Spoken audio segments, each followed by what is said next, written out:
So guys welcome back to the channel. Welcome welcome. तो छोटा सीधा पॉइंट पर आते हैं। फीफा ने सबकी बजा दी है।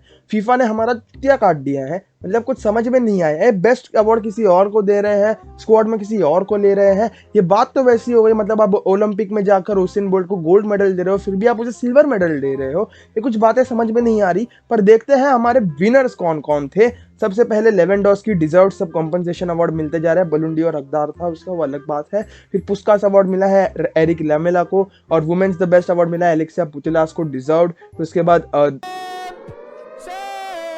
बेस्ट मेंस कोच मिला है award Thomas Tuchel, no questions about it, बहुत ही तगड़ा कोच, यूसीएल जीता दिया हाफ सीजन में आके। और वुमेन्स में मिला है इमा हाइस को, एंड इट इज डिजर्व्ड, क्योंकि पूछोगे बार्सिलोना तो यूसीएल जीती थी, बार्सिलोना के कोच को देना चाहिए था। बार्सिलोना का कोच एक जेंट्स है तो मिलेगा कैसे उसे भाई, ये सोच लो भाई। तो ये सही बात है, हो गया सब।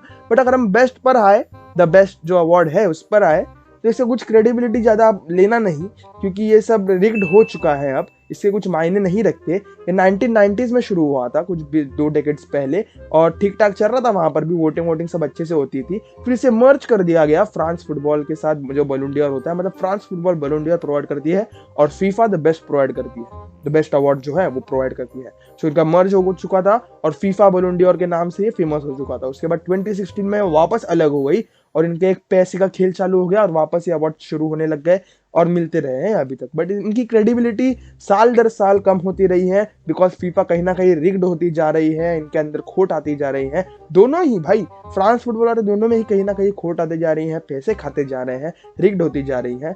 तो भाई ये सब बहुत हालचाल चल रहे हैं फिलहाल के टाइम में। बट टीम्स की बात करें, क्या करेंगे भाई। मेंस टीम में डोनारुमा अवार्ड मेंडी को दिया गोलकीपर का, जी आ रहा कोई और है डोनारुमा। ये सीन कुछ समझ में नहीं आया।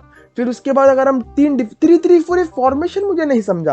तुकल भी बोलेगा ये तो टट्टी है, ये कौन नौसिखिया है बे, कुछ समझ में नहीं आया भाई। क्या भोग रहे थे ये, क्या फूक रहे थे। 3-3-4 फॉर्मेशन कौन यूज करता है आज के टाइम पे, कौन यूज करता है। बोनुची को ले लिया ऊपर से। देखो भाई, बोनुची को मैं इतना कुछ ये नहीं करता, no hated for him, but वो डिजर्व ही नहीं करता।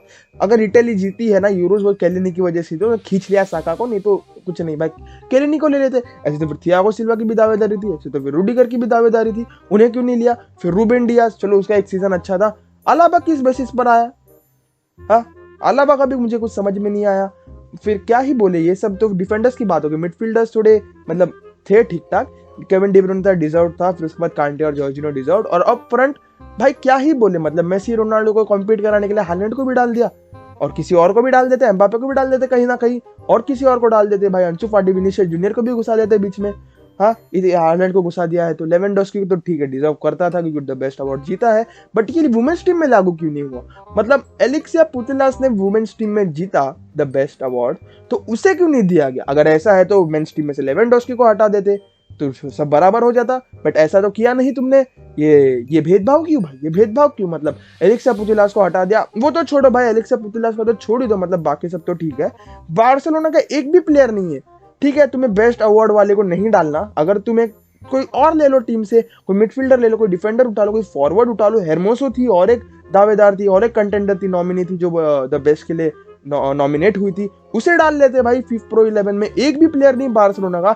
वो बार्सिलोना जिसने ट्रेबल जीता, जिसने क्वाड्रेपल जीता, जो पेलती आ रही थी हर एक टीम को 3-0, 4-0, 5-0, 118 गोल लीग में, और कंसीड सिर्फ 19 या 20 करना, 19 या 29 कुछ करना, कंसीड करना।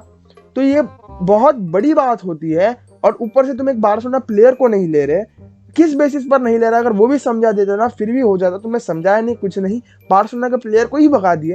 ये तो अलग बात हो गई है। उसके बाद एक स्पेशल अवार्ड था, द बेस्ट स्पेशल अवार्ड, वो मिला रोनाल्डो को, एंड डिजर्व। देखो तुम्हें क्या लगा भाई मैं डिजर्व नहीं है ऐसा बोलूंगा। देखो भाई डिजर्व था, बंदे ने इंटरनेशनल गोल टैली तोड़ी है, मतलब 110-11 गोल मार दिए हैं। मुझे नहीं लगता कि कोई और मार पाएगा।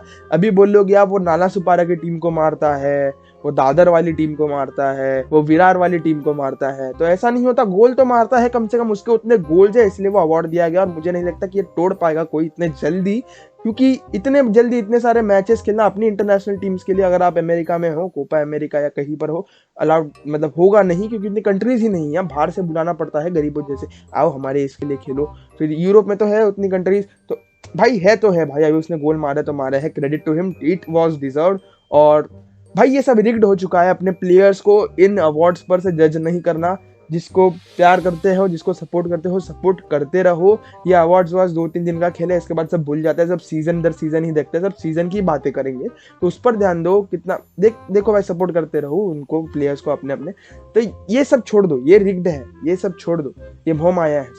तो भाई कैसा लगा वीडियो कमेंट्स में बताओ, आपके क्या ओपिनियन है कमेंट्स में बताओ। तो मिलता हूं आपसे अगली वीडियो में, until the next video, good bye, take care, peace out, visca Barca, जय हिंद। मास्क लगाकर घूमे, सावधान रहे, सतर्क रहे।